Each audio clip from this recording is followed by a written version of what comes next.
ಇಂದು good Friday, ಕ್ರೈಸ್ತ ಧರ್ಮದ ಅತ್ಯಂತ ಪವಿತ್ರ ದಿನಗಳಲ್ಲಿ ಒಂದು.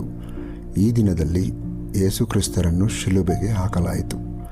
ಅವರು ಮಾನವರ ಪಾಪಗಳಿಗಾಗಿ ತಮ್ಮ ಜೀವವನ್ನು ಅರ್ಪಿಸಿದರು. ಗುಡ್ ಫ್ರೈಡೆ ದುಃಖದ ದಿನವಾದರೂ ಇದು ಪ್ರೀತಿ, ತ್ಯಾಗ ಮತ್ತು ಕ್ಷಮೆಯ ಸಂದೇಶವನ್ನು ನೀಡುತ್ತದೆ. ಈ ದಿನದಲ್ಲಿ ಜನರು ಉಪವಾಸ ಮಾಡುತ್ತಾರೆ, ಚರ್ಚ್ಗೆ ಹೋಗಿ ಪ್ರಾರ್ಥನೆ ಸಲ್ಲಿಸುತ್ತಾರೆ, ಯೇಸುವಿನ ತ್ಯಾಗವನ್ನು ಸ್ಮರಿಸುತ್ತಾರೆ. ನಾವು ಕೂಡ ಈ ದಿನದ ಸಂದೇಶವನ್ನು ಜೀವನದಲ್ಲಿ ಅಳವಡಿಸೋಣ. ಪ್ರೀತಿ, ಕ್ಷಮೆ ಮತ್ತು ಮಾನವೀಯತೆ ಈ ದಿನದ ಸಂದೇಶ. ಗುಡ್ ಫ್ರೈಡೆ ಶುಭಾಶಯಗಳು.